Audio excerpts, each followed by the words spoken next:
నమస్తే, welcome to social post. Telangana రాష్ట్రంలో కాంగ్రెస్ ప్రభుత్వం వచ్చి 2.5 సంవత్సరాలు అవుతుంది. మరి ఈ 2.5 సంవత్సరాల్లో కూడా మొద్దు నిద్రపోతుందా అని చెప్పడానికి అనేక ఉదాహరణలు వరుస బట్టి వస్తూనే ఉన్నాయి.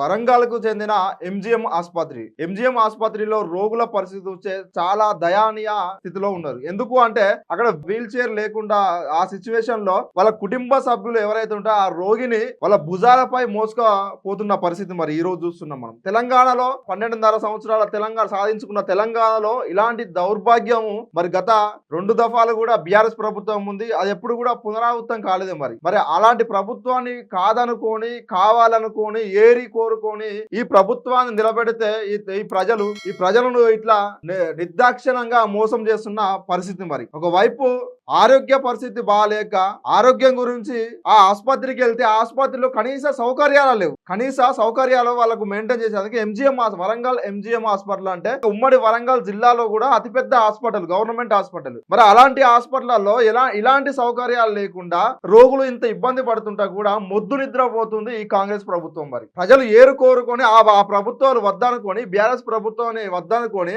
ఏరి కోరి విద్యార్థులు గాని ప్రజలు గాని రైతులు గాని అనేక మంది ఇట్లా ఉద్యోగులు గాని ఇట్లా అనేక మంది కూడా ఏరి కోరి తెచ్చుకొని గద్దెనెక్కితే ఈ గద్దెనెక్కిన తర్వాత వీళ్ళకి మొండి చేయి చూపిస్తున్న పరిస్థితి ఇప్పుడు కాంగ్రెస్ ప్రభుత్వం తెలంగాణలో చూస్తూనే ఉన్నాం. మొన్నటికి మొన్న వీల్ చైర్ లేక వాళ్ళ కుటుంబ సభ్యులు రోగిని భుజాలపై మోసుకపోతున్నాడు. ఈ రోజు చూస్తే సెలైన్ బాటిల్ ఎక్కడానికి ఆ స్టాండే లేదు. సెలైన్ బాటిల్ పెట్టడానికి స్టాండ్స్ లేక వాళ్ళ అమ్మో ఎవరైనా వస్తే వాళ్ళ కుటుంబ సభ్యులు ఎవరైనా ఉంటే వాళ్ళు పట్టుకొని గోడలకు పట్టుకొని ఆ పాపను ఇటు అటు ఇటు నడుస్తున్న ఆ పరిస్థితి. మరి కనీసం అక్కడ బెడ్స్ లేవండి, కనీసం అక్కడ బెడ్స్ కూడా లేవు. బెడ్స్ లేకపోతే ఆ పాప అటు ఇటు నడుస్తుంది, వాళ్ళ మదర్ ఇట్లా పట్టుకొని ఆ పాపతో నడుస్తున్న పరిస్థితి ఇప్పుడు చూస్తూనే ఉన్నాం. మనం ఇంత దౌర్భాగ్యమా? కొట్లాడి తెచ్చుకున్న తెలంగాణలో 12.5 సంవత్సరాలు అవుతుంది. ఇలాంటి తెలంగాణ రాష్ట్రంలో బంగారు తెలంగాణ చెప్పుకుంటున్నాం మనం ఎంతో గొప్పగా.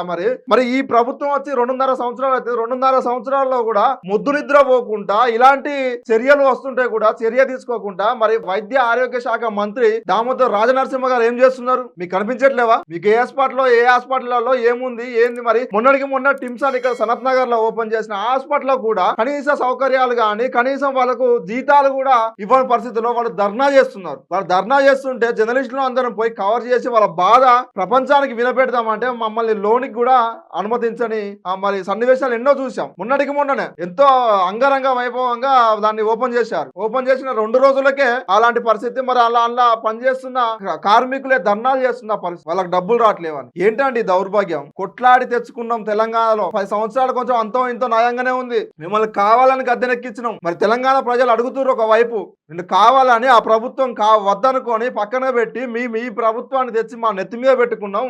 ఏంది అన్నమో రామచంద్ర అన్నట్టు మొత్తుకుంటూ ఒక్కొక్కరు ఏది కూడా సక్రమంగా అందించని పరిస్థితి. ఏ సంక్షేమ పథకాలు కూడా రాని పరిస్థితి. అంగరంగ వైభవంగా ఓపెన్లు చేయడం, శంకుస్థాపన చేయడము, వీడికి రిబ్బన్లు కట్ చేసే ప్రభుత్వమే తప్ప ఇది ప్రజాపాలన కాదు.